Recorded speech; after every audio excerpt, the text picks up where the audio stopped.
Welcome back to the Ask Jared Show. My name is Jared. I'm a licensed real estate broker in the state of Washington. And this is episode number 5. Bad credit home loans, do they exist? Absolutely they do. Side note, if you're actively trying to destroy your credit right now and you have no plans whatsoever to fix it and you have no income, this isn't for you. Nobody's handing out free houses, even if you think you can make the payment. All right, let's move on.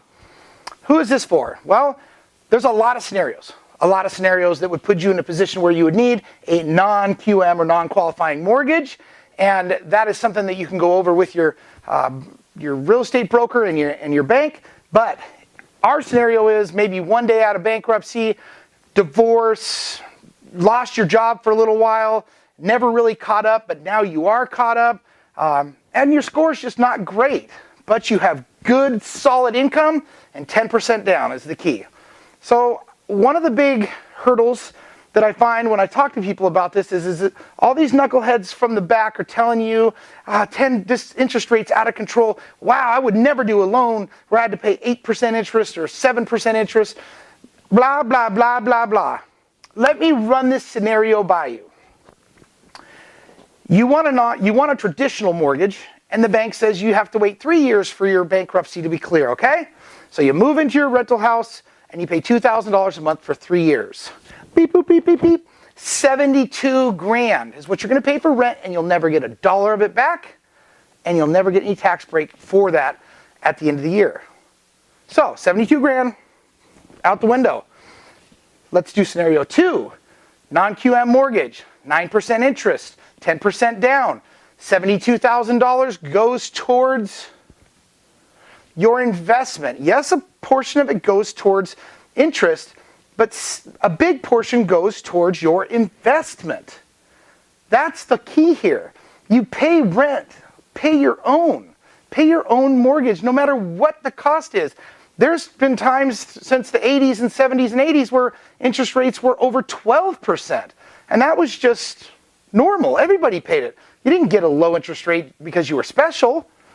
So don't let anybody tell you that because of the interest rate that you shouldn't buy a house, because spending the money every single month goes to something or someone somewhere. It's either their vacation home, the home that you're renting from them, it goes to their stock portfolio. That money's going somewhere, but it's definitely not going to you. You can tell I get a little bit worked up about rent versus buy. I've heard some nonsense about people saying that maybe you should hold off until the market gets better or houses get cheaper or interest rates go lower. Houses have never got cheaper. Maybe in a little blip, in a bubble, did they go down for a minute, but historically everything goes up. Historically rents go up. Historically gas goes up. Historically groceries go up. So if you can buy now, it's better than waiting. You throw away the money in rent, never get it back. The other thing is at the end of the 3 years, you could always refinance. So that's my non-QM pitch for bad credit. I know that it seems complicated, but I'm here to answer any questions about it from anybody. So shoot me an email if you have a question about non-QM. I can either answer the questions that I have experience with, or I'll pass you on to one of the investors to help you answer those questions. So please subscribe, like, click all the buttons, do whatever you got to do. Please pass this information on to your family and friends. It's great info. And again, I'm not selling anything. This is just free info for you. Have a great one.